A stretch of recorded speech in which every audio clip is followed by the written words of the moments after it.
Բարև ձեզ հարգելի ֆուտբոլասերներ, մենք նորից հավաքվել ենք եւ դա նշանակում է, որ ֆուտբոլ ֆորումի նոր թողարկումն է այսօր եթերում։ Այսօր ինձ հետ իմ գործընկերներն են Հայկ Հովհաննիսյանը, Արտուշ Արությունյանը եւ բնականաբար Արման Աբելյանը։ Խոսելու ենք Մունդիալ 2026-ից, իսկ թե ինչ թեմաներից գործընկերներս կօգնեն եւ այսօր ոչ թե ավանդական ձևաչափով ես թեմա եմ բացել ու քննարկելու ենք, այլ մեզանից յուրաքանչյուրը առաջարկելու է այն թեման, որ բնականաբար իրեն հետաքրքիր է։ Ես առաջարկում եմ այսօր չխոսանք վիճակագրությունից, չվերլուծենք Մունդիալի առաջին տուրը միայն թվերի տեսանկյունից, դե բնականաբար անդրադառնալու ենք Մեսսիի հետ-տրիկին, Քեյն, Հոլանդ եւ այլն, բայց եկեք մի փոքր այլ դիտանկյունից։ Բայց ես մի թվից կուզեի խոսել, այս տեսանյութի լայքերի թիվը եւ կհորդորեի այս տեսանյութը հավանել, լայք դնել, որպեսզի ավելի շատ տարածվի եւ այդպիսով նաեւ կօգնեք մեզ, որպեսզի ավելի շատ մարդ դիտի այս հաղորդումը։ Ու ես նաեւ ավելացնեմ, մենք այնքան համեստ ենք այս հաղորդման ընթացքում մեր դրսևորումներով, որ ես ֆիքսել եմ, որ երկու հաղորդման ընթացքում երևի թե մեկ անգամ ենք մենք ասել, որ բաժանորդագրվեք մեր YouTube-յան ալիքի։ Հիմա արդեն 2 րոպեում երկու անգամ ասեցի։ Եկեք առաջին թեման միանգամից ես առաջ բերեմ, Մունդիալի մեկնարկից առաջ արդեն ֆավորիտների ցանկերին անգիր տեղակ էինք, չգիտեմ, Պորտուգալիան օրինակ բարձր էր, մյուսները ավելի ցածր։ Առաջին տուրը ինչքանով ազդեց։ Ես արդեն տեսնում եմ, որ մարդկանց մոտ որոշակի փոփոխություններ կան։ Զայրույթ է կուտակվել, Հայկ։ Խնդրեմ որովհետև հիմա ես քեզ նայելով ասեմ, շատերը միայն հավաքականների կազմերին նայելով անում էին ենթադրություններ ու շատերը հիմա օրինակ Իսպանիայի եւ Պորտուգալիան եւ դրա հակառակ կողմը նայենք, էլի, մեկ ոչ ոքից են եզրակացություններ անում, նախ ես միշտ եմ ասում, որ միայն անուններին նայելով պետք չէ թիմին դասել ֆավորիտների շարքին եւ մեկ սայթակումից հետո պետք չէ ասել, որ տես օրինակ Իսպանիայի հավաքականը դատապարտված է ձախողման։ Ես հիմա անուններին չպետք է նայեմ, ինչին նայեմ, խնդրում եմ ասա ալտերնատիվներ։ Բայց ես խաղ չեմ տեսել, ինչպես օրինակ մենք խոսում ենք, ենթադրենք Արգենտինայի հավաքականի մասին, որտեղ կա Լիոնել Սկալոնի, որտեղ կա Մեսսի, բայց կա խաղային համակարգ, կա ձեռագիր, կա Իսպանիայի հավաքական, որտեղ այդքան գերաստղեր չկան, համենայն դեպս ինչպես օրինակ Ֆրանսիայում կամ Պորտուգալիայում, բայց նորից կա խաղային համակարգ։ Բայց նայ, մի հատ կարևոր տարբերություն կա, նախորդ աշխարհի առաջնությունը վաղուց է տեղի ունեցել։ Եթե խոսենք օրինակ եվրոպական հավաքականներից, օրինակ Անգլիային, երբ պիտի տեսնենք գործի մեջ որակավորման փուլում, որտեղ խաղերը շատ հեշտ են, եւ էլի հեշտ է խաղացել։ Հա, բայց ազգերի լիգայում որտեղ էլի որոշ եզրակացություններ կարող է անել։ Եթե մարդիկ ասում են, որ գլխավոր ֆավորիտներն են Ֆրանսիան ու Պորտուգալիան, այդ թիմերին էլ չեն տեսել։ Դե բայց մի վարքյան դու էլ ասում էիր, որ գլխավոր ֆավորիտը Իսպանիան, այսինքն դու էլ նույն վիճակում ես, ինչ։ Բայց ես չեմ հետ կանգնում իմ խոսքերից։ Ես ասում եմ մեկ սայթակումից հետո մեկ խաղով պետք չի միանգամից փոխել պատկերը։ Լավ, իսկ այդ մեկ խաղը բավարար էր, որ ընդհանուր պատկերը մի փոքր հասկանաս։ Օրինակ Մարզիչը ինչ աշխատանք է կատարել եւ թիմը ինչ փուլում է։ Որոշ չափով այո։ Տեսեք, Դելա Ֆուենտեի գլխավոր աշխատանքը այն է, որ ինքը Իսպանիայի հավաքականը ձևափոխել էր Եվրոյից առաջ։ Երբեք Իսպանիայի հավաքականը կամ ամենայն դեպս ինչքան որ մենք ծանոթ ենք, ինքը չէր եղել ուղղայաց խաղացող թիմ, երկու ակտիվ վինգերներով, այլ իրանք կարճ եւ միջին փոխանցումներով են խաղացել։ Համաձայն եք կարծում։ Այ ես հենց այդ էի ուզում ասել, որ նրանք տարբերվում են։ Եվրոյում հաղթանակի գլխավոր գրավականը այդ երկու եզրերն էին՝ Վիլյամսն ու Յամալը, որոնք չկային։ Բա ով է մրցաշարի լավագույն ֆուտբոլիստը։ Ռոդրին։ Չէ, դե չենք ասում են նրանք կարևոր չեն։ Պեդին էլ է կարևոր, Ռոդին էլ էր կարևոր, Ռուիսն էլ էր կարևոր, Օլմոն էլ էր շատ կարևոր, եթե հիշեք եզրափակիչում դված դարպասից հանեց ընդդակով։ Այսինքն ձեր մտքի չէ, ինչ եմ ուզում ասեմ։ Տեսեք, իրականում Իսպանիայի հավաքականը էլի ֆավորիտ է, զուտ կայացած թիմ լինելով։ Բայց որ նայում ես, որևէ ֆուտբոլիստ, ասես մտածում երևի որևէ ֆուտբոլիստ իր մարզավիճակում չէ։ Այս վնասվածքից մարդիկ նոր են ապակինվել, չէ։ Յամալն ու Նիկոն վնասվածքից նոր են ապակինվում։ Պետրին նոր սկսում է իր լավ մարզավիճակը հավաքել այն վնասվածքից հետո, որը մրցաշրջանի ընթացքում ստացավ։ Իր լավագույն մարզավիճակում չէ եւ չմտածում որ հավաքում է։ Վերջին վնասվածքից հետո։ Ռոդրին ծանր վնասվածքից հետո դեռ իր մակարդակում չի եղել, երևի էլ երբեք էլ չի լինի։ Էլով կա պաշտպանները։ Մյուսները եթեները կան։ Սիմոնը դաժե ֆայտարակ մրցաշրջան Հիմա Արգենտինայի հավաքականում բոլորը այդպես լավ մարզավիճակում են։ Չէ, որ նայես Արգենտինային այն կանոնը ժամանակ էլ կազմը շատ երիտասարդ չէր, չհաշված Էնցո, Մակալիստեր, Հիմա շատ ավելի տարեց է։ Բայց Հիմա- Էնսոնը հիմա- Մակալիստերը այն ժամանակ դեռ շատ աստղային չէին։ հա, Այն ժամանակ հենց մենք իհարկե եկան գիտենք, որպես։ բայց օրինակ լայն ֆուտբոլային հասարակությունը չգիտեր։ Հիմա Արգենտինայի հավաքականում շատ բան չի փոխվել ու ոչ բոլորն են այդպես շատ լավ մարզավիճակում, բայց Արգենտինան իրոք թիմի տպավորություն է թողնում, գիտեն ինչ են անում խաղադաշտում եւ գիտեն, որ բոլորը պետք է խաղան մեկի համար։ բոլորը պետք է պաշտպանվեն Եվ մեկը հարձակվի։ սպասեն Մեսին հանգիստ լինի, հետո Բայց- գնդակը ստանա իր գործը։ Բայց ինձ թվում է Արգենտինային մի քիչ գերագնահատում ենք։ Հիմա ասեմ ինչի։ Բայց ես ինչ Երկու ասեմ, գոլերում, գերագնահատում։ դուք Ես ասում եք չաս- շատ թիմային լավ ֆուտբոլ խաղաց, օրինակ ես համաձայն չեմ շատ, կասեմ Արգենտինան լավ ֆուտբոլ խաղաց, ուղղակի դարպասապահը երկու դրվագում շատ անհաջող Զիդանը? խաղաց։ Հա, ու այդ տարբեր։ Բայց ուրիշ դրվագում էլ փրկեց էլի Մեսի Հա, մի հարվածից դրվագ։ հետո։ Ընդհանրապես Ալժիրը շատ էր տարածություն տալիս Արգենտինային, բայց մյուս կողմից էլ դա Արգենտինայի խաղի արդյունքն էր։ Միայն Մեսին չէր, Մեսին այո հանճարեղ խաղաց, բայց այնտեղ Դեպոլն էր շատ լավ խաղում, Մակալիստերը, ընդհանուր թիմը ինձ թվում է շատ լավ էր խաղում։ Ես կարծում եմ ընդհակառակը Արգենտինային թերագրահատել են այս մունդիալից առաջ, մտածելով, որ Մեսին ավելի է ծերացել, չպետք է որ փայլի, բայց Մեսին միշտ ցույց է տվել, որ կարող է նույնիսկ, չգիտեմ, ավելի տարեց լինելով, մարզավիճակում չլինելով հանկարծ միանա ու այդ մակարդակին այլևս ոչ ոք Ես գիտեք չհասնի։ ինչի վրա է ուշադրություն դարձել, հիմա որքան էլ ասում եմ եկեք թվերից չխոսենք, բայց Մբապեն ու Մեսին մունդիալում իրենց վերջին երկու խաղում 5 գոլ են խփել։ Ես ուրիշ բան էլ ասեմ, Արգենտինայի խաղում ընդհանուր Արգենտինան 6 հարված էր կատարել, եթե չեմ սխալվում։ Չէ, 6 մենակ Մեսին էր կատարել։ Ընդհանուր 10 հարված են կատարել, 7-ը կարծեմ Մեսին։ Դե ամեն դեպքում դարպասին կատարած հարվածներով վիճակագրությամբ Մեսին երևի թե կեսից շատներ հարվածել ու 3 գոլ էր խփել։ Հա, Հետո շատ ճիշտ բան ես մասին է ասում։ խոսում։ Բանը Զիդանը կրծերը շատ վատ խաղաց այդ խաղում, բայց հիմա որ մենք ասենք իր փոխարեն Մարկ Մենյանը լիներ ավելի լավ կլներ, սխալ կլներ, որովհետև Մարկ Մենյանը այս մրցաշրջանի մեկնարկում երևի թե այս աշխարհի առաջացան ամենավատ խաղացած ֆուտբոլիստն է, որ ես տեսել եմ։ Սարսափելի խաղ խաղաց։ Այն որ իր վրային հարվածում գոլ էր մտնում, ես դες Ես առնվազն մեկ ֆուտբոլիստ կարող եմ ասել, որ ավելի վատ է հանդես եկել Թունիսի հավաքականի դարպասապահը։ Հա, դե լավ չէ։ Կյուրասավի հավաքականի դարպասապահը։ Այսինքն այդ միանշանակ չի։ Կերեմ Ակթուր Քողլուն Թուրքիայի հավաքականին ինքս Եկեք վատ է ավելի լավ խաղացել։ թեմաներից խոսանք։ Ավելի լավ թեմա ասեմ։ Ահա։ Նկատեք որքան մեծ է անհատների դերը աշխարհի առաջնությունում հավաքականների մակարդակում։ Եվ Տեսնում ես, որ թիմերը, նույնիսկ top հավաքականները շատ դժվար են դիրքային գրոհներ կազմակերպում։ մեզ Նույնիսկ ճիշտ եմ Պորտուգալիա հասկանում, կլինի։ որ դու ակնարկում ես անհատների դերը լավ ու վատ առումով, այսինքն եթե կա համաշխարհային մեծության աստղ, բայց համակարգին խանգարում է, դա խնդիր է։ Չէ, ես ընդհանուր եմ ասում, ես հասկանում դու ես տանում խոսակցությունը, բայց հնարավոր է Ռոնալդուն էլ մյուս խաղում այդպիսի դեր ստանձնի, ինչպես Մեսին կամ Մբապեն։ Բայց իմ ասածն այն է, որ շատ հստակ երևում է էլի արդեն օրինակ առաջ այդքան մեծ չէր տարբերությունը ակումբային հավաքականների, հիմա շատ մեծ է ու տեսնում ես ինչպես են անհատները խաղի ելք որոշում, որովհետև այդ համակարգը չկա, ինչ կա ուժեղ Ախր դա ակումբներ։ էլ կոնստանտ չի, ասեմ ինչու, որովհետև նայում ենք Շվեդիայի հավաքականին, երկու հարձակման ֆուտբոլիստները, բայց երկու ֆուտբոլիստ ուղղակի տարբերություն ստեղծեցին՝ Իսակը եւ Յոկերեսը։ Նայում ես Գանայի հավաքականին, այնտեղ էլ երկու շատ հայտնի ֆուտբոլիստ կան, նույն Սեմենյոնը այնտեղ խաղում, բայց խաղի տեսանկյունից որևէ ազդեցություն չկա։ Դե հա չեմ ասում բոլորը հիմա Էցի մի խաղ, Արմեն։ Հիմա որ հարցնենք է Սեմենյոնը ուժեղ ֆուտբոլիստ թե Յոկերեսը, դու դժվար թե ասես Յոկերեսը, չէ՞։ Ախր շատ տարբեր են։ Եթե անհատական որոշելու պահը լինի, կարող է Հիմա տենց որոշի Սեմենյոն։ շատ ուժեղ հարձակվողներ նաև Նորվեգիայի հավաքականում կան, բայց Նորվեգիայի հավաքականում կա թիմ կամ մարզիչ, որը վաղուց աշխատում է եւ դրել է իր ձեռագիրը ու նորից գալիս եմ այն կետին, որ Նորվեգիայի հավաքականը այս մունդիալում բավական հեռու է գնալու։ Մի հատ բան ասեմ, էլի մենք այս top հավաքականների մասին էլի խոսելու ենք։ Ես օրինակ առաջին տուրը ավարտվել է մունդիալում,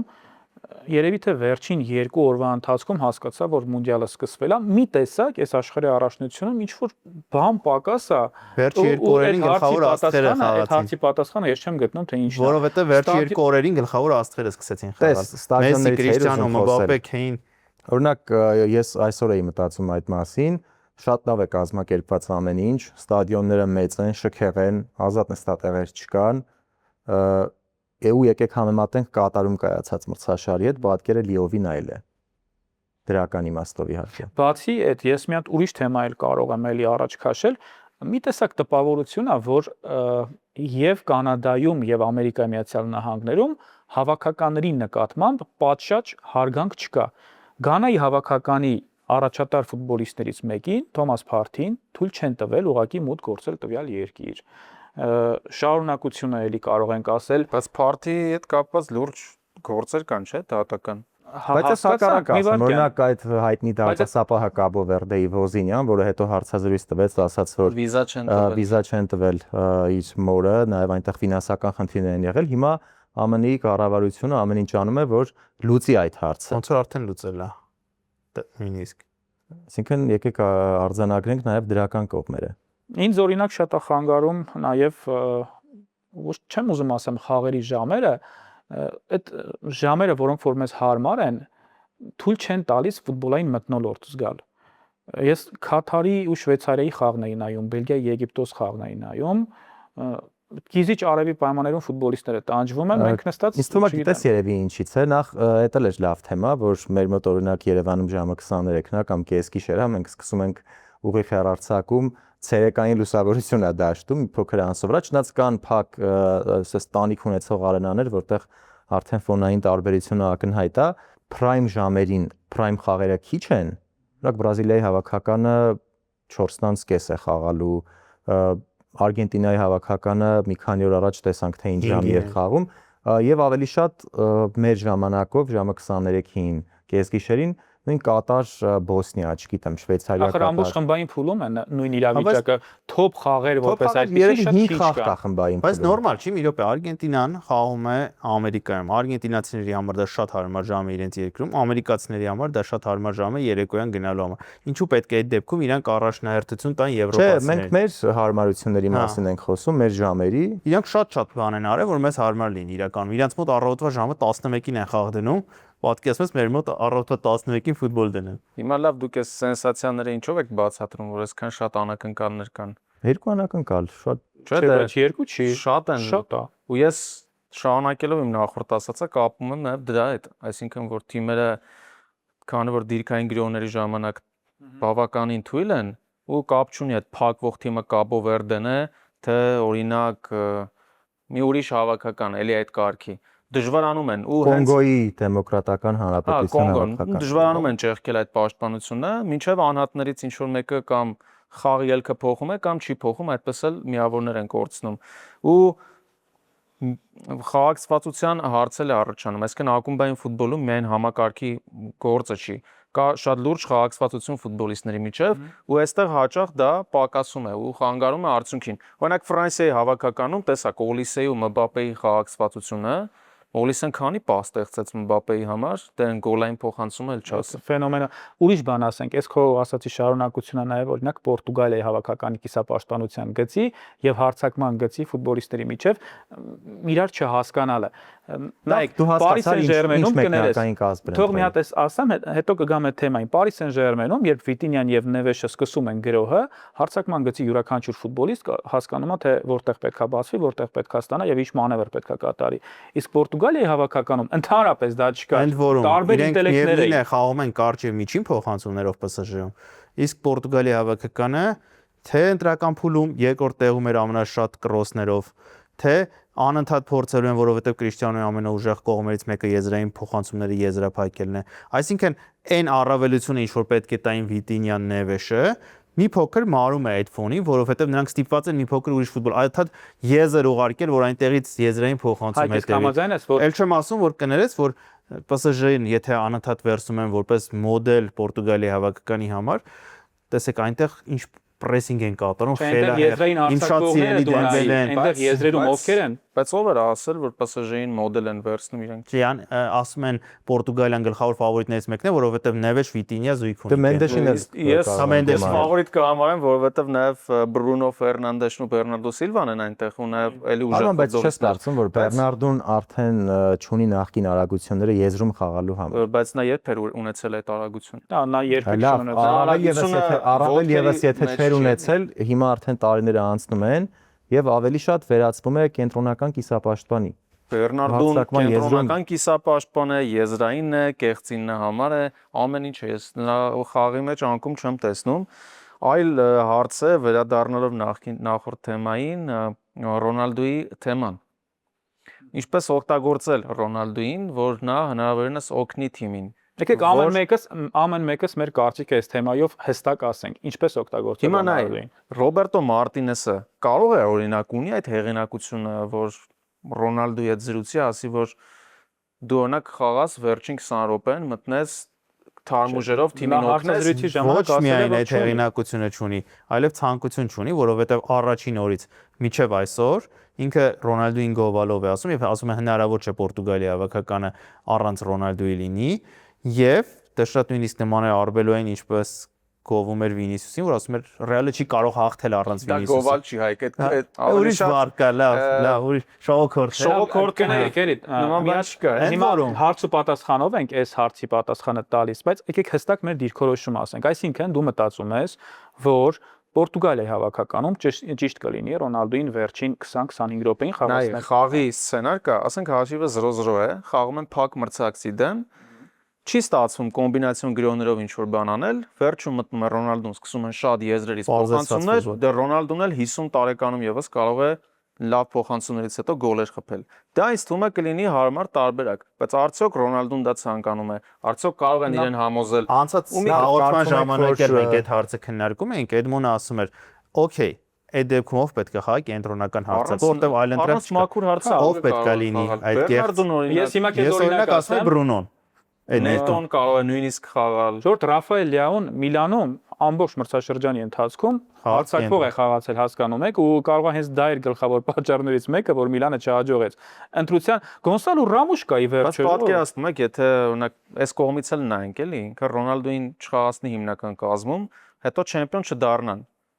Քննադատությունը Մարտինեսի հասցին, որովհետև Դե հիմա մենք եկեք այստեղ որ ամեն դեպքում Ռոնալդոն սահուն անցում կատարենք շատ լուրջ Թոմաս կերպար է։ Տուխելին, որը համարձակվեց չտանել Ֆոդենի, Պալմերի, Չէ, դա Տրենտի ուրիշ պես պատմություն է։ ուրիշ պատմություն է, բայց այդ առումով էլ է, չէ, ճնշումը մեծացնում։ Չէ, այստեղ Մաքսի հեղինակությունն է կարևոր։ Չէ, նույնը չի, ախր Պալմեր, Ֆոդեն ու Ռոնալդո։ Լավ, Ռոբերտո Մարտինեսը Պորտուգալիայի հավաքականի գլխավոր մարզիչն է։ Գնում է մունդիալ հաղթելու Պորտուգալիայի համար, թե Ռոնալդոյի համար։ Ռոնալդոյի շատ կարևոր հարց է, Դե բրավո։ իր պատկերացմամբ Ռոնալդոյի շնորհիվ նաև չեմպիոն դառնալ, որովհետև Ռոնալդոյի հետ նաև ազգերի լիգա Եթե դառնան չեմպիոն, դառնալու են բոլորի շնորհիվ։ Մեկին պետք չի առանձնացնել, բայց Կներես էլ ես հարց եմ ուզում տամ Արմանին։ Արման, մարզիչը խաղից հետո հայտարարում է, որ Կրիշտիանո Ռոնալդոն թիմի գլխավոր աստղն է ու Ռոնալդոն պետքա խաղա։ Դա արդար մրցակցություն է ստեղծում տվյալ թիմում ու առհասարակ որևէ մարզիչ իրավունք ունի նման բան ասել, այսքան կարևոր ստուգատեսի Ամեն ինչ շատ չկա միանշանակ տարբերակ։ Դա որովհետև դրան հակասություն կա մեկ այլ թիմ, որտեղ մարզիչ ասում ես որևէ որոշում չեմ կայացնում առանց Մեսսիի հետ խորհրդակցելու, ու այդ թիմը միևնույնն է հաջողում է։ Չկա հաղթանակի եւ հաջողության մեկ ունիվերսալ ֆորմուլա։ Մի եկում կարող ես հաջողել նույն բանը կիրառելով, մյուսը ոչ։ Բայց ես մի բան ասեմ, կներես, քանի չենք ավարտել այդ թեման։ Ռոբերտո Մարտինեսի պայմանագիրը ավարտվում է այս մունդիալից հետո Պորտուգալ։ Իսկ գիտես մյուս թիմը նրա որն է լինելու ամենայն հավանականությամբ։ Հավաքական ազգային։ Հա, Չէ, ակումբ է։ Ես Էվերտոն Որ այդ իմանում եք որն է մյուս իր ակումբը հավանական, այո։ Հա։ Ամենայն հավանականությամբ գնում է Ալ-Նասր, ուստի նույն սպասեք, որ ինքը կոնֆլիկտի կգնա Ռոնալդոյի հետ։ դե ուրեմն Շատ ողբերգական է իրավիճակը, եթե հանուն Ալ-Նասրի պատրաստ է Պորտուգալիայի Բայց հավաքականում Էդմոնի դերը կատարեմ էլի այստեղ։ Անցած տարի ազգերի լիգաներ, Ռոնալդոն խաղում էր, Պորտուգալիան հաղթեց Իսպանիային, Եվրոպայի չեմպիոնին, Ռոնալդոն գոլ խփեց Ես գիտես եզրափակիչում։ հենց այդ էի ուզում հարցնել։ Հիմա մենք խոսում ենք Պորտուգալիայի հավաքականից, այսինքն կա կոնսենսուս, որ Պորտուգալիայի հավաքականը չի հաջողելու։ Հիմա կարող է մյուս խաղում դուրս է գալիս դաշտ, օրինակ 7-0 հաշվով հաղթում է Ուզբեկստանին, ու նորից բոլորը ենթադրենք հետրիկա ձևակերպում Ռոնալդոն։ Նորից բոլորն ասելու են դե մեկ խաղով ենթադրություններ մի արեք։ Այդական մոտեցումս այս խաղով չեմ Դրա պայմանավորվել։ համար եմ ասում, եկեք մի կողմ թողնենք Կոնգոյի դեմ խաղը։ Ռոնալդոն չի, մենք ուղղակի նշում ենք, որ այն ֆուտբոլիստները, ովքեր հավաքված են Պորտուգալիայի հավաքականում, մյուս իրենց ավելի հարմար է, որ թիմը ուրիշ ձև խաղա։ Ռոնալդոն ուրիշ ձև է։ Չեմ ուզում նաև տպավորություն ստեղծվի, որ գլխավոր խնդիրը Ռոնալդոն է։ Նրա ներկայությամբ պատճառը համար օրինակ որն է, այլի առաջին տուրից ու նաև նախորդ տարիներից ելնելով։ Որն է Պորտուգալիայի ու Արգենտինայի տարբերությունը։ Արգենտինայի խաղի ժամանակ դու զգում ես, որ մյուսները պատրաստ են ամբողջ խաղի ընթացքում վազել, որ Մեսսին հարմար լինի, որ Մեսսին հաղթանակ պարգևի թիմին, այսինքն իրենք Մեսսին ընդունում են որպես առաջնորդ։ Պորտուգալիայի չկա ուրիշ մարդ Արգենտինայի հավաքականում, որին կարող են առաջնորդ ընդունել, եթե մի րոպե 2018-ին էլ էր Մեսսին աստղ, բայց այդ վերաբերմունքը ես օրինակ չէի զգում թիմում։ 2022-ին նոր սերունդ, բոլորի համար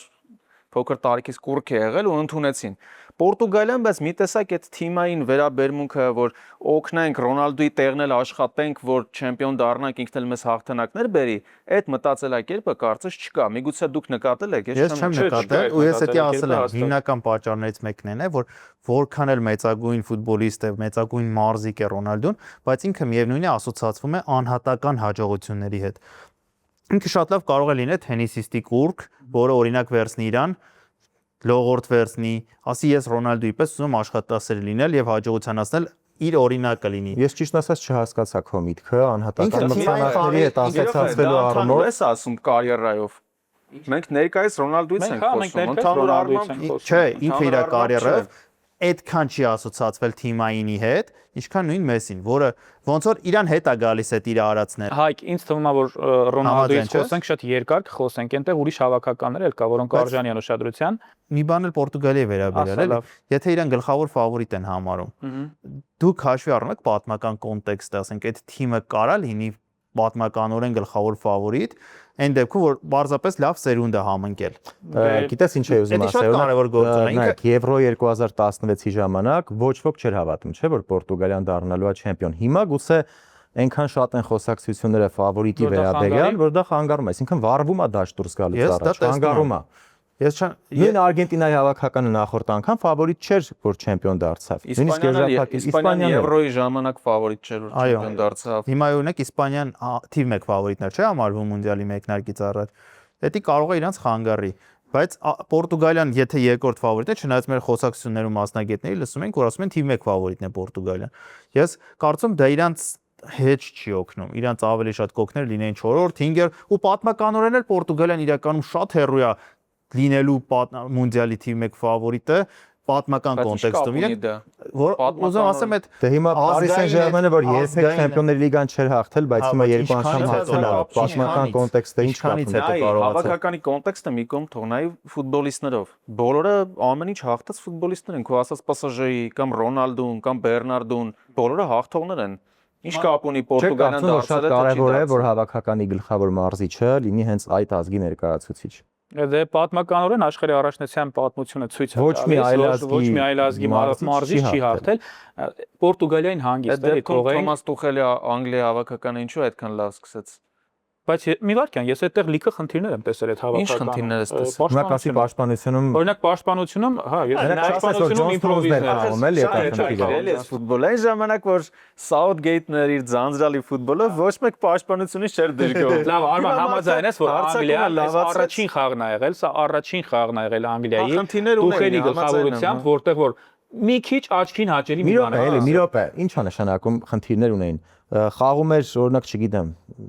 աշխարհի ամենաթույլ հավաքականի կամ թիմի դեմ Խորվաթիան էր մրցակիցը, բա խնդիրներ պիտի ունենա։ Կներես Խորվաթիայի հավաքականի ֆուտբոլիստների կեսը Չալիկով են արդեն շարժ։ Ով Մարտին Բատուրինան ու Սուչիչը նույն Պերիշիչը, Մոդրիչը, Կրամարիչը չի խաղում հիմնական կարգի ժամանակ Պրովաչիչը որ վազում է, այնպեսի տպավորությունն է, որ նոր են ծեծել։ Ոչ մի խնդիր պաշտպանությունում պիտի չունենար Անգլիայի հավաքականը, հա։ Չէ, ես չեմ ասում չպետք է ունենար, բայց զգում եմ, որ այդ թիմը դեռ հում է։ Հա, բայց ներքևում հա պաշտպանական գծում մի քիչ խնդիրներ կային, իստում։ Դες Արսեփման գծում Մադուեկեն էր խաղում։ Ինչ վատ էր խաղում։ Շատ համար օրինակ խաղ չի, ինչի Բուկայոսական հիմնական կազմի ասեմ, նախ վնասվածքներ։ տարբեր թիմերից են դրանք մկանային ծառաբեռնվածություններ, հետո էլ Մադուեկեն Էնտոնի Գորդոնից էլ լավ խաղ անցկացրեց, անընդհատ ստանում էր տարածություններ, վտանգավոր գործողություն, 11 մետրանոց վաստակեր։ Այս թեմայի որպես ամփոփում, քո խոսքը կուզեմ ասեմ, դու կախարդ ես Հարի Քեյն, այդ թիմում Հարի Քեյն ու վերջ մակարդակում այլ հարթության վրա։ Շատ բան հիմա չեն կարող այդ թիմի մասին խոսալ։ Տեսել եք թե ո՞նց Հարի Քեյն ու վերջ։ Մյուս ֆուտբոլիստները ասեմ Հայ ֆուտբոլիստները լավ են Ջուդի խաղացել։ գոլը երկրորդ կեսի սկզբում։ Արման, բայց դու պետքա համաձայնվես, որ Հարի Քեյնը այլ պատմություն է։ Չէ, դե Ես չեմ ուզում ցածրացնել ոչ Ջուդ Բելինգեմին, ոչ Սակային, ոչ էլ մյուսներին, բայց քննարկելու բան չկա։ երևի ֆիքսել եք, չէ՞, վերջին րոպեներին ոնց էր պաշտպանվում Տուգանային հրապարակում Հարի Այդ Քեյնը։ կարևոր բան էիք ասում, կներես էլի։ Այս պետք է ասեմ։ Ասում են դե Ռոնալդուն 41 տարեկանում չպետք է պաշտպանվի։ Հազար ներողություն, եթե Պորտուգալիայի հավաքականի գլխավոր մարզիչը որոշել է, որ Ռոնալդուն պետք է լինի մեկնարկային կազմում, ուրեմն այդ տարիքի մնացած գործոնները պետք է մի կողմ դնել եւ ոնց որ Քեյնն է խաղում, այդպես էլ պետք է Ռոնալդուն։ Պետք չի Քեյնին համեմատել ախր Ռոնալդուի Ախր հետ։ ինչ ուզում ես 41 տարեկանում Դեմբելեի Դե ուրեմն թող 65-րդ րոպեից խաղա։ Կան ֆուտբոլիստներ, որ մի քիչ ազատվում են պաշտպանական աշխատանքից, ինչպես Մեսին, ինչպես այս տարիքում նույնիսկ Մբապեն, բայց իրենք փոխհատուցում են դա գոլերով ու գոլային գործողություններով։ Եթե դու ոչ նա ես անում, ոչ նա ես անում, դա արդեն խնդիր է։ Ինչպես այս մրցաշրջանի Սալահը Լիվերպուլում, բայց Աշխարհի առաջացնում կարծում ես, որ դա ավելի կիրառելի է, որովհետեւ քո ասած գործոնը մրցակիցները միևնույն է դիրքային խաղում չեն կարողանում այդ պակասը բռնեն մրցակցի եւ գոլերի դա վերածեն, այսինքն կարող ես այդքան սահուն պրեսինգ չունենալ եւ դա այդքան չխանգարի, ինչքան ակումբայինում կարող ես։ Ես իրոք զգում եմ ու ելի եմ համոզում, որ տակտիկայի դերը նման առաջնություններում հավաքականների ֆուտբոլում շատ ավելի քիչ է։ Իհարկե Դեշամն է սիրում այդպիսի խաղեր, շատ ավելի պաշտպանողական, ավելի զգուշավոր է նա, նույնիսկ նման սերունդ ունենալով, բայց ընդհանուր այդ պատկերը տեսնում։ Այս թեման մի հատ պահի հարգելի հեռուստադիտողներ կամ YouTube-յան մեր լսարան նման քննարկումներ ավելի շատ տեսնելու համար պետքա անպայման բաժանորդագրվեք մեր YouTube-յան ալիքին, որ մենք էլ կարողանանք ձեր քննարկումների, կարծիքների շնորհիվ հասկանանք, որ ուղղությամբ ենք շարժվում։ Հիմա վերադառնանք Ֆրանսիայի հավաքականին ու Ֆրանսիայից բացի մի հատ հավաքական կա, որի մասին ընդհանրապես չենք խոսում, բայց առաջին տուրում լավագույն ֆուտբոլն է խաղացել։ Գերմանիայի հավաքականը լավագույն ֆուտբոլը չի խաղացել։ Դե հիմա կհիմնավորես ինչ ֆուտբոլը երևի թե Անգլիան է խաղացել կամ Միացյալ Նահանգները, ում մոռացա, Ավստրալիան։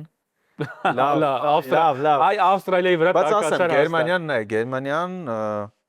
իրականում առաջին կեսը այդքան էլ լավ չանցկացրեց, գոլերն էլ ստանդարտներից։ Ախր Անգլիան էլ առաջին կեսը լավ չի անցկացրել, Արման։ Անգլիան Խորվաթիայի դեմ է խաղում։ Հա, ինչ։ Հետո ոչ թե վատ է անցկացրել, այլ թանուր տենց հավասար խաղեր ավելի շատ։ Բայց Գերմանիան կարծես պետք է ավելի հեշտ հաղթեր, դժվար տրվեց առաջին կեսը, հետո խաղը բացվեց։ Այս Գերմանիան ես զարմանում եմ, որ ոչ մի ցուցակում չկա ֆավորիտ։ Այդ է իրան հաղթաթուղթը։ Բարեբախտաբար։ Էլի բոլորը ասում են Ֆրանսիայի հարձակումը, Իսպանիայի եզրայինները, նա, Վիրսն ու Մուսիալան ումից են պատկաս։ Հեչ, ոչ մի բան։ Հասկացանք նախորդ մրցաշրջանը հակասական է իրենց համար, բայց Հավերցը նորից եկանք նույն կետին, պատճառը նա է, որ նման հարձակման գիծ չունի Գերմանիայի հավաքականը։ Նման վառ աստղեր չկա, Վիրցն ու Մուսիալան էլ շատ աստղային են, դե Մուսիալան մի փոքր հիմա այլ պատմություն է, դեռ իր լավագույն մարզավիճակում չի վնասվածքից հետո, Վիրցը հավաքականում միշտ է փայլում, բայց մյուս օրինակ գոլահար հարձակվող։ Ախր Դենիս Ունդավը գոլահար չի։ Լավ է թիմն է նոր 7 գոլ։ Դենիս Ունդավը գոլահար կարող լինի օրինակ Շտուտգարտում, բայց ոչ Գերմանիայի գոլահար հարձակվող, այդ իմ սիրած թեման է։ Այդ որն է։ Որտեղ ես չեմ հասկանում, թե ինչու են մեն հարձակողներից պահանջում։ Եվրո 2024-ում Մորատան գոլահար հարձակվող էր, որ Իսպանիան չեմպիոն դարձավ։ Դե ուրեմն արի մունդիալ 2018-ում Ժիրոին էլ հիշենք, որ նույնիսկ հարված չէ մունդիալ 98-ում Ֆրանսիայի հարձակվողին դու կհիշես, որ ոչ մի գոլ չէր խփել։ Չէ, այդ առաջնությունում Ռմբարկուն դարձավ Անրին, որը բոլոր գոլերը խփել էր Խմբայի փուլում, որ հիմնական կազմում էր խաղում։ Հարձակողը այդ եմ ասում, մրցաշրջանի ընթացքում խաղում էին Անրին ու ինքը։ Ամենատարիքով ինքն է, դու հարցը տալիս ես, էլի հարցի շուրջ է պատտվում։ Հարձակվողը ով է, ասա, դու Անրին էր։ Անրին ու Տրեզեգեն էին, բայց ընթացքում կար չեմ հիշում ես էլ։ Լավ, այսինքն միտքը հենց դա էլ չասեմ Չեմպիոնների լիգայում հիմա առանց հարձակվողի են խաղում ու ֆինալում երկուսն էլ առանց կենտրոն հարձակվող։ Հավերցը հարձակվող չի, ըստ Կյուրասաուին գոլեր խփեց, չէ՞։ Չեմպիոնների լիգայի 2 եզրափակիչում գոլ է խփել։ Չէ՞ բայց Հավերցը լավ հարձակվող է, ինչի մասին է խոսքը։ Հավերցը լավ ֆուտբոլիստ է, բայց լավ հարձակվող չի լավ, այդ լավը հանենք, լավ հարձակվողը որն է։ Ինձ ասա լավ հարձակվողը։ Լավ հարձակվող իր լավագույն տարիներին եղել է Լևանդովսկին, Բենզեման, Սուարեսը, Հարի Քեյնը հիմա, Մբապեն։ Ախր այդքո նշած Հոլանդն է լավ հարձակվող։ Իրանք լավ հարձակվողներ են, բայց չկարաս օրինակ Հավերցին համեմատես նույն Հոլանդի հետ։ Ես չեմ էլ ուզում համեմատեմ, բայց ես Դենիս Զունդավին կարող համեմատեմ։ Լավ ֆուտբոլիստ է Հավերցը, Ես համաձայն եմ Հոլանդ չի։ Հավերցը, եթե մենակ մնա դարպասապայի դեմ, ավելի մեծ է հավանականությունը, որ կվրիպի, քան Մբապեն, Լևանդովսկին եւ այլն։ Բայց ինքը ուրիշ ձևերով կարող է թիմին օգնել։ Հիմա ուրիշ կողմից նայենք։ Նոյերը կարող է խաղի ելք փոխել։ Այո, եւ լավ առումով եւ գուցե արդեն վատ առումով։ Մենք տեսանք Չեմպիոնների լիգայում նախորդ մրցաշրջաններում թե ինչեր է Լավ Շլոտերբեկը կարող է խաղի ելք փոխել, ոչ։ Ինչի՞ չէ։ Լավ ամուր պաշտպանվելով, Չէ, ինքը հարցական է շատ։ Շլոտերբեկը օրինակ գրոյի կազմակերպման փուլում իմ կարծիքով այս պայդրությամբ աշխարհի լավագույն կենտրոնական պաշտպաններից է, երկար փոխանցումներից ոչ մեկ չունի։ Տենց է, հա։ Չէ, պաշտպանական գծով երևի Ֆրանսիայի հավաքականը, եթե կենտրոնական պաշտպաններից խոսենք, երևի թե լավագույնն է։ Իդեպ Սենեգալի դեմ խաղում, եթե չլինեին Ուպամեկանոին ու Սալիբան, որոնք մենապայքարներում վերջին պահին փոխվում էին, եթե իրանք չլինեին, ցանկացած այլ մրցակցի Սենեգալը պատրող էր, դրա համար ես քո հետ համաձայն չեմ, որ Նորվեգիան այդքան էլ հեռու կգնա, որովհետև Սենեգալի դեմ իրենք խաղ ունեն ու Ֆրանսիայի դեմ։ Չէ, Արտուշը։ Տես կենտրոնական պաշտպաններից ասում եք երևի ամենաուժեղն է, ես էլ եմ համաձայն, բայց կա Բրազիլիա Մարկինյոս ու Գաբրիել զույգով, շատ ուժեղ զույգ ու գիտեք ինչ էի մտածում, որ հավաքականին ընդհանրապես չենք անդրադառնում։ Հա, Բրազիլիայից չենք Չէ, Բրազիլիայից կխոսանք, բայց կարծես մոռացել ենք, որ տենց հավաքական է մասնակցում մունդիալին, խոսքը Նիդերլանդների հավաքականի մասին է։ Չգիտեմ, ես ասեմ, ես ունեմ սպասելիք մինչև քառորդ եզրափակիչ օրինակ։ Հերու չէ, որովհետև 2010-ին պոտենցիալը քիչ է։ երբ որ Բերտվան Մարվեկներ մարզիչը սպասում էր, որ եզրափակիչ կհասնեն բայց այն ժամանակ թիմում մունդիալում մի հատ մի վարքյան Վուտ Վեքհորստներ հարցակվողը դուրս էր գալիս Արգենտինայի դեմ հրաշալի խաղ էր ցույց տալիս, գոլեր էր խփում Որ թվականը ասեցիր գնալու։ Նախորդ մունդիալում։ Հա, ես 2010 գնացի, չգիտեմ ինչի։ Բայց 10-ին էլ լավ։ Ես դրա վրա պրոյեկտվել չէ, էլի ունեին Սնեյդեր, Ռոբեն, Վան Պերսի, Հիմի այն Թերաշ գոլը։ տնտեսագետը, որ կանխագուշակել է Պորտուգալիա, Հոլանդիա եզրափակիչ։ Ուրիշ մեկն էլ կա, որ Նիդերլանդների եզրափակիչ է։ Ինքն է։ Նույնն է։ Հա, ու ասել է Հոլանդիան չեմպիոն է դառնալու։ Ինչով է յուրահատուկ այդ զույգը, որովհետև երկուսն էլ չեմպիոն չեն դարձել։ Համարվելով համարյա թոփ հավաքական կամ այնտենց մոտ թոփին։ Իրականում մենք շատ վտանգավոր կետում ենք քննարկում անում առաջին տուրից հետո։ Որտեղ մենք շատ ենք տեսել առաջին տուրից հետո ինչքան բան կարող է փոխվել։ Արգենտինան պարտվեց Սաուդյան Արաբիային նախորդ մունդիալում եւ Իսպանիան 2010-ին օգնեց մարշին ճիշտ որոշումներ կայացնել։ Հա։ Օրինակ Արգենտինայում սկզբում այդ Սաուդյան Արաբիայի դեմ Մեսսիի հետ հարձակվող Լաուտարոն էր։ Այդ խաղից հետո դարձրեց Խուլիան Ալվարեսին ու այդպես գնացին մինչև ընթացքում։ Հիմա Մարտինեսը Սենցոյին վստահել կամ մյուսները կարող են ինչ-որ եզրակացություն անել, ինձ թվում է ամենամեծ եզրակացությունները Կարլո Անչելոտին է անելու, որտեղ ինքը զգացում է, փնտրում է լավագույն դիրքը Ռաֆինյայի համար, Վինիսիուսի համար, ինչպես ամեն ինչ կարգավորի եւ Անչելոտին։ Ես բանալի ասեմ Բրազիլիայի խաղով շատ կարևոր կետ եմ էլի ասում։ Ինձ թվում է Իգոր Տիագոն չպետք է մեկնարկային կազմում։ Իգոր Տիագո ունենալով մեկնարկային կազմում։ Ես Ռաֆինյային կբերեմ կենտրոնական հարձակվող, աչից կխաղա Էնդրիկը։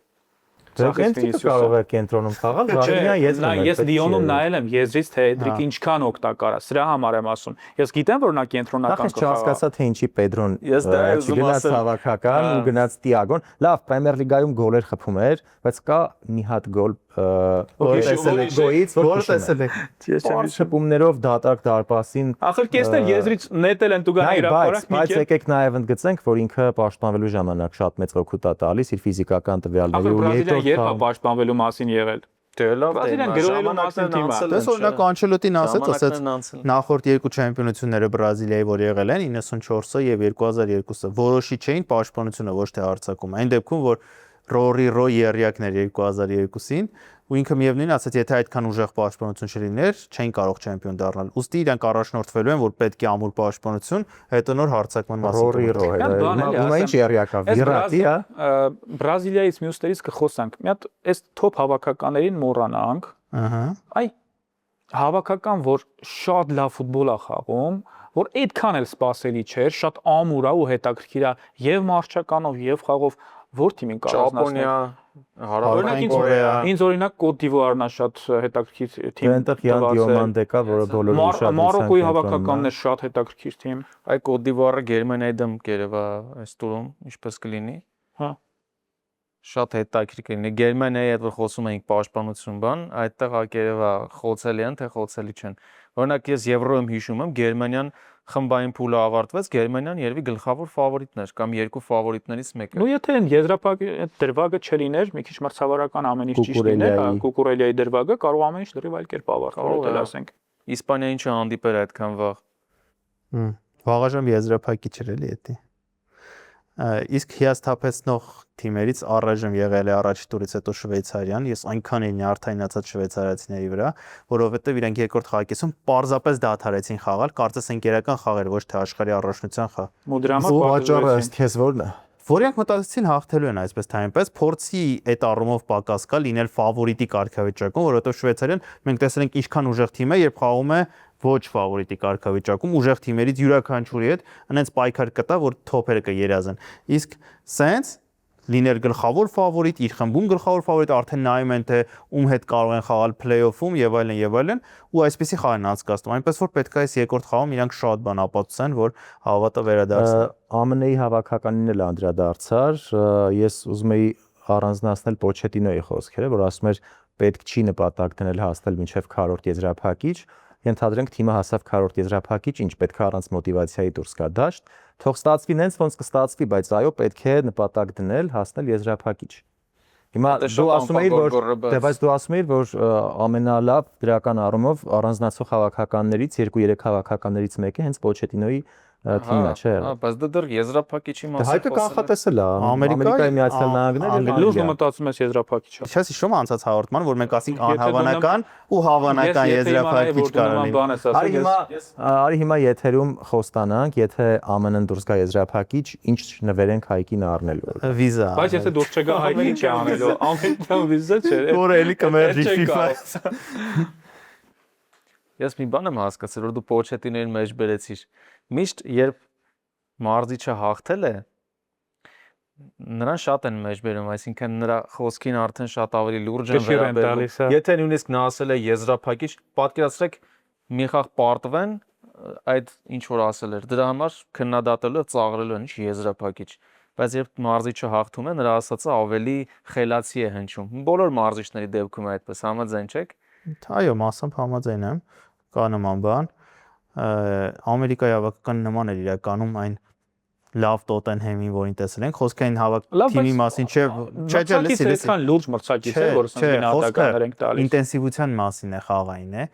թե իրանք ինչքան արագ են փոխանցում կատարում, որքան համարձակ են գնում, որքան անսպասելի է թե ով կգնա այդ անցմանը օրինակ։ Այդ այնց բաները ես տեսել եմ իր լավագույն Տոտենհեմում, խոսքային Տոտենհեմի մասին չէ, որ Չեմպիոնս լիգայի եզրափակիչ ասավ, դա թույլ թիմ էր։ Հերթական անգամ ցտա Չեմպիոնս լիգայի իրական մակարդակը։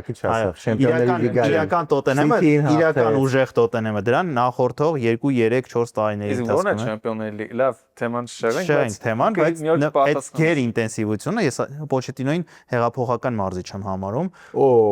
Եվ կարծում եմ Պրեմիեր լիգայի գեր ինտենսիվ ֆուտբոլը, որը մենք տեսել ենք, համարում աշխարհում նույնիսկ top 10 մարզիչներից մեկը է։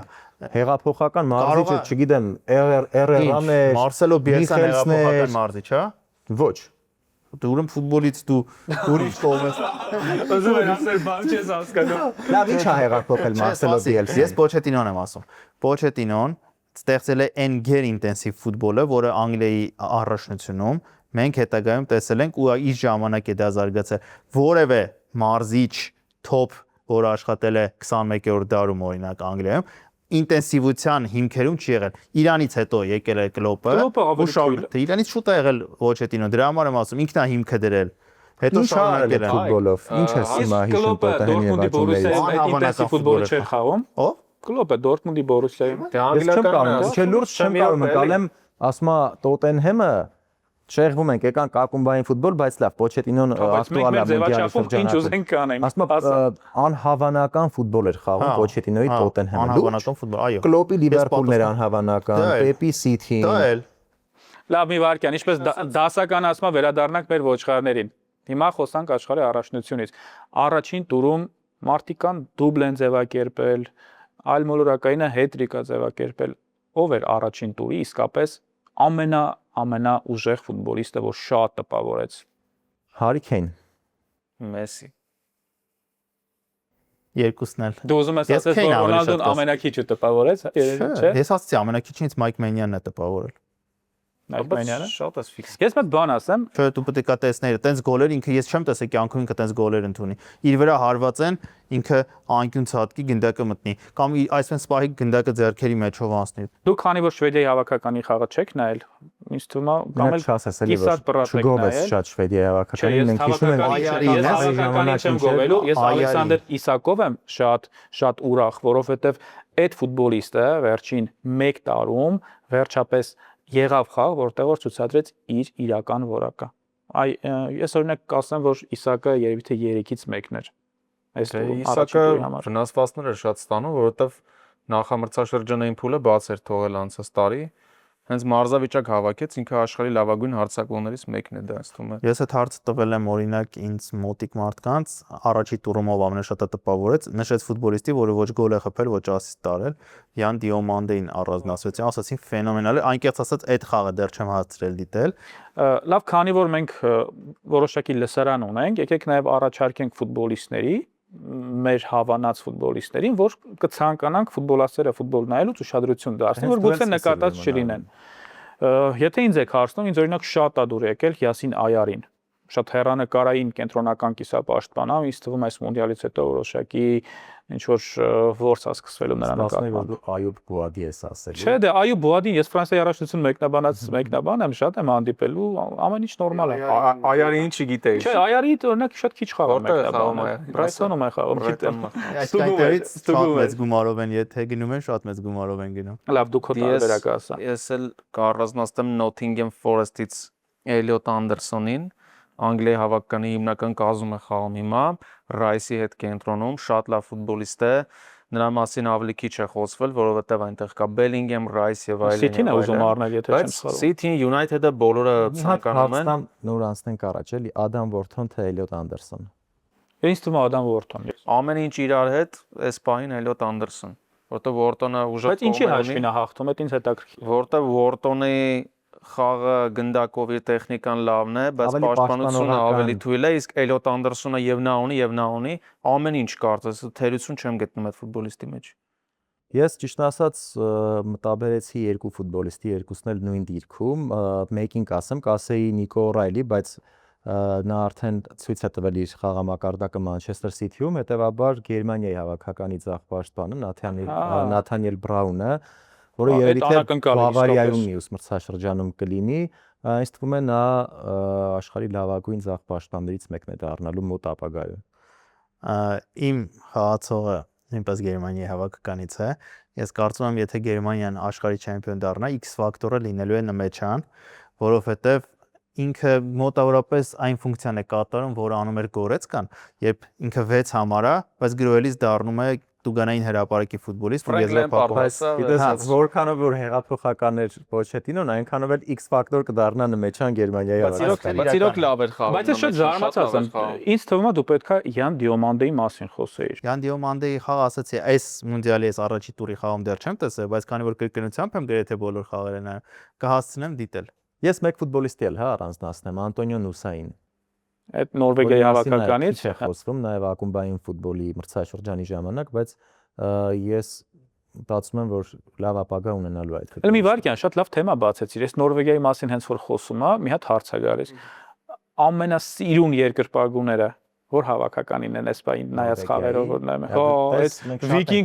վիկինգների նավերը տրիբունաներում Իսլանդիայի հավաքականին ենք հիշում, 2000 երկրպագուական մշակույթը ծափերի որ բերեցին։ Հիմա նմանատիպ ինչ-որ մի բան Նորվեգիայի հավաքականն է անում, նորից վիկինգների ոճով, ես հիշում եմ այդ Ռագնարի արշավանքները, որ գնում էին նույն ոճով, այո։ Դե մի հատ ասա, որ ինչ սերիալ ենք նայում, որ մարդիկ ուզենան նայել, հա, վիկինգները, սա էլ է կարելի։ Միանգամից, քանի որ Նորվեգիայի թեման գնում է